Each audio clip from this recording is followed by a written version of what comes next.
For many people, he is either the cousin of President Benigno Aquino III, of popular TV host Chris Aquino, or the lookalike of martyred Senator Benigno Aquino Jr.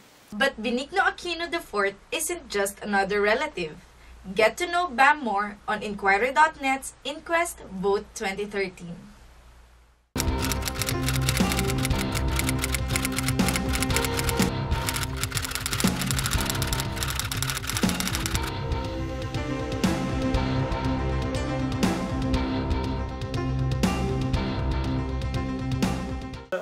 Aside from the family name, Opo. which actually gives you an advantage, Opo.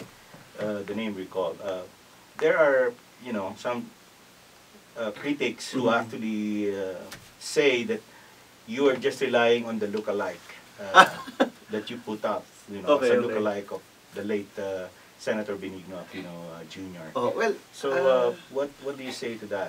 well, Are you really copying him? No, or? this is really how I look, no. Unfortunately, ito na yun eh. Kumbaga, I've been on TV for some time, no, since 10 years ago, and this is already more or less ganito na ho yun, no. Maybe as I grow older, mas nagiging kamukha ko siya, or maybe now because you're on media more, mas napapansin ng mga tao. But grade 6 pa lang kami, sinasabi na ho ng mga tao na kamukha ko yung uncle ko. So this is really it, no? Kumbaga, wala akong plastic surgery. Walang plastic surgery dito.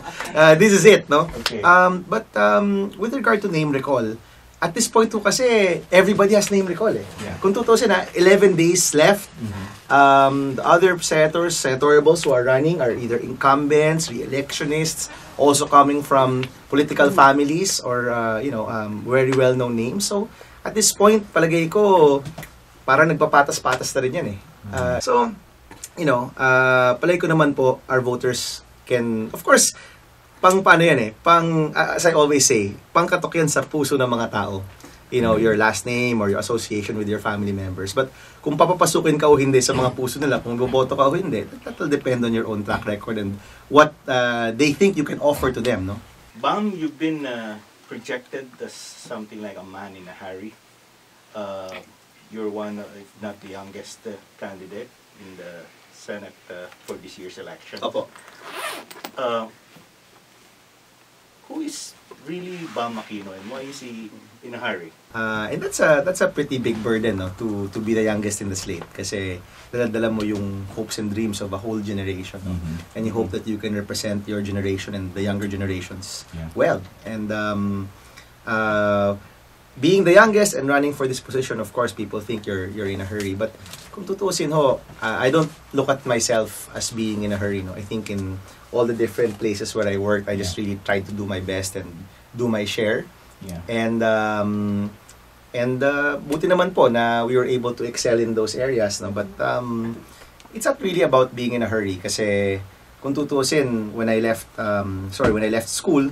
My first job was working for the ABS-CBN Foundation. I worked as the volunteer head of Bantay Bata and Bantay Kalikasan. So, a lot of my friends worked in the corporate world right away or, opted to go abroad. No? But we worked in the social development field, so hardly in a hurry, no, kung tutuusin. Then when I was appointed to government, I was chairman of the National Youth Commission. And I think we did well there naman. But of course, by 2006, we left already.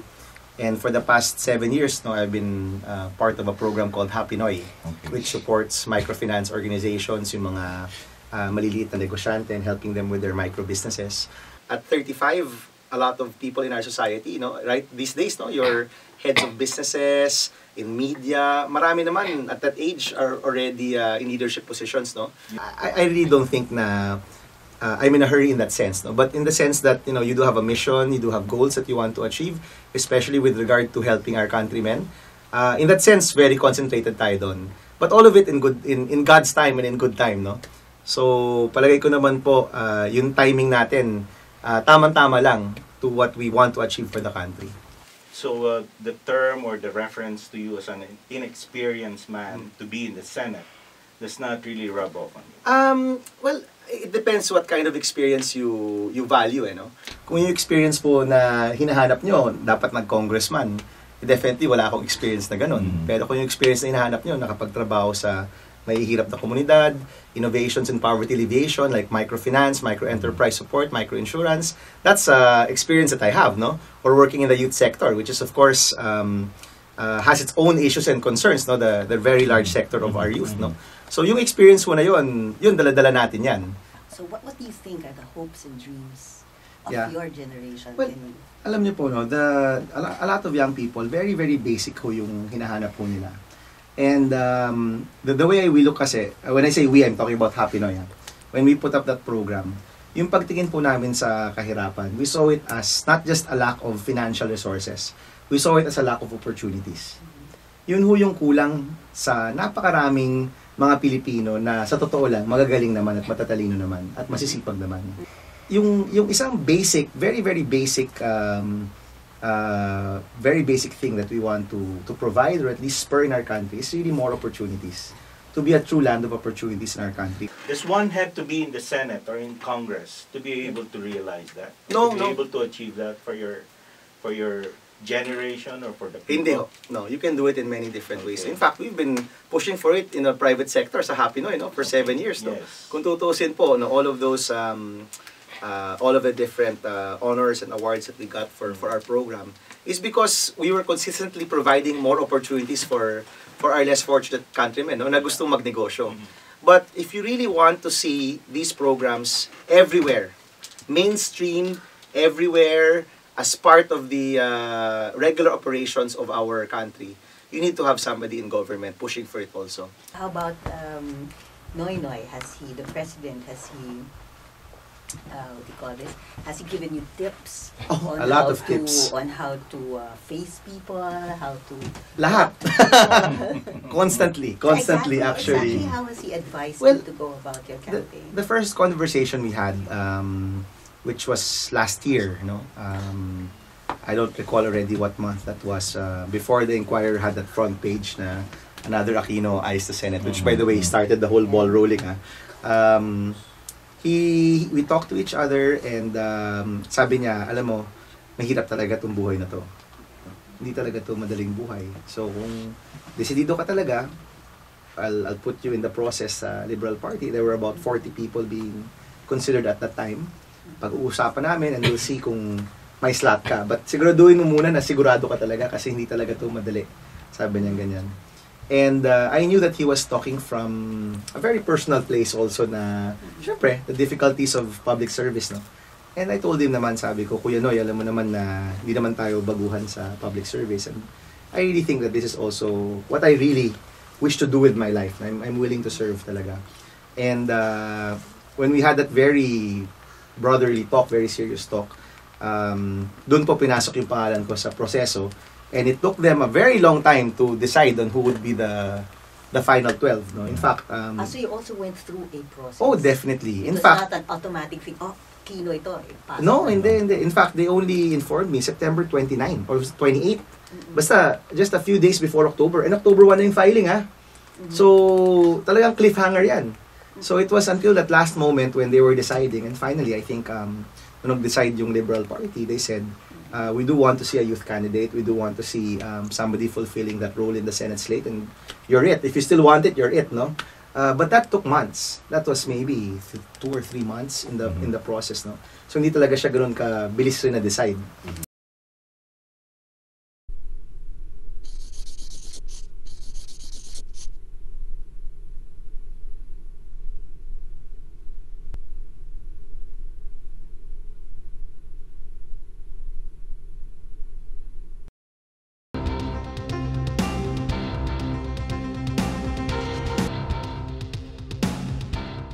If you were to draft a legislation, a Yes. piece of legislation, will you consult the people concerned? Will you discuss things with your wife?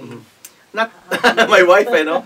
Maybe not necessarily with my wife or with my family, but Yeah. with all the stakeholders. So, yan yung training ko kasi natin eh.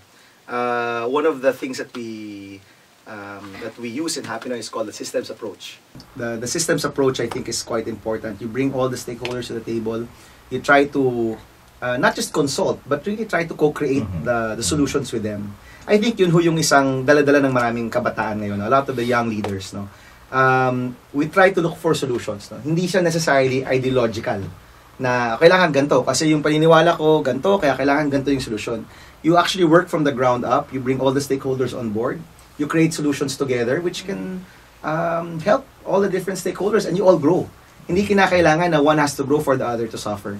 And that's what we employ in our program. And hopefully, in creating laws, we can still apply that. No? At makita natin na kung meron tayong natutulungan ng isang grupo, dapat walang nadedehado na ibang grupo. How do you see yourself? I mean, you're what, number 6 now in the survey? And Hopefully, mapagpatuloy ho yun. So, it's practically there, almost there. You're almost there. And when you get into the Senate, what role do you envision yourself to play as a senator? Well, two things, no. Hopefully, we can represent the younger sector, no. Kumbaga ho, that's the largest sector right now in the Philippines, no, in our country. So, kumbaga po, kung mayroong mga batas, mayroong mga pulisiya, siguro po may kailangan bumabantay para siguradong paboryan sa sektor ng kabataan, number 1. Number 2, to really push for reforms that can help the poorest of our countrymen. Kasi yan na po yung trabaho natin, no? I'm a social entrepreneur, no? That's really what we do. And hopefully, we can see more policies that can help the majority of our countrymen who need the help, no? I hope that I can do my share, no? Yung role na, at least sa legislation, sa policies, to be able to create these programs that can really help most of our countrymen. Yun ho siguro yung role na gusto ko po nating gampanan sa Senado. What is your take? Because we all know that technology has provided opportunities for a wider information highway. What's your take on the FOI? It should be passed. It should be passed. And I think freedom of information. If most of us in Team PNoy get there next Congress, I think most of us will pass it. So it's something that you're going to push for when you become senator? Well, it was almost there in the last Congress, no? I think ito isa ho yan sa mga mapapasa before the end of PNoy, before the end of his term, no? Mapapasa po yan. What about bills on divorce, same-sex marriage? Well, I'm not in favor of divorce. Sa same-sex marriage, so maybe we can start a discussion on civil unions, no? But a lot of these bills, I think, at least para sa akin, very clear-cut naman yung side ho natin dyan. How do you respond to allegations that you're just building another dynasty here? Well, alam nyo, ang mahirap lang ho talaga is to generalize everybody, no? Nobody wants to be generalized, no? And in general, you know, once you make something in general, you miss out on the nuances, which sometimes make all the difference, no? When I look at my own family, you know, we don't have an area that we protected or a particular business interest na protektahan namin. The track record of my relatives are clean in terms of corruption. Tito Rinoy and Tita Cory are people who gave their lives to the country. So para ho sa akin, I'm proud of what they have done. And I hope that one day people will say, si Bam, parang yan yung kanyang tito at tita. At pinsan, talagang binigay lahat sa bayan, no? That would be my proudest moment if they compare me to my relatives who have served in government already. So, hindi ko negative para sa akin yung pagkakaroon ng mga kapamilya sa politika. In fact, I always say that they're my inspiration. And if I'm able to lead properly, it's because, you know, yung katapangan ni Tito Ninoy, yung simple life ni Tita Cory, yan yung mga susundan natin. And the stubbornness of the president when it comes to reform issues, no? I think those are things that we should be proud of and can emulate, no? Now, so in that sense, so I don't really think of ourselves, at least my family, as a political dynasty in the strictest sense. No? But of course, a lot of people are clamoring for the definition of what a dynasty is, and if there are discussions, I will engage in those discussions and maybe, hopefully, come up with a definition what a dynasty is finally.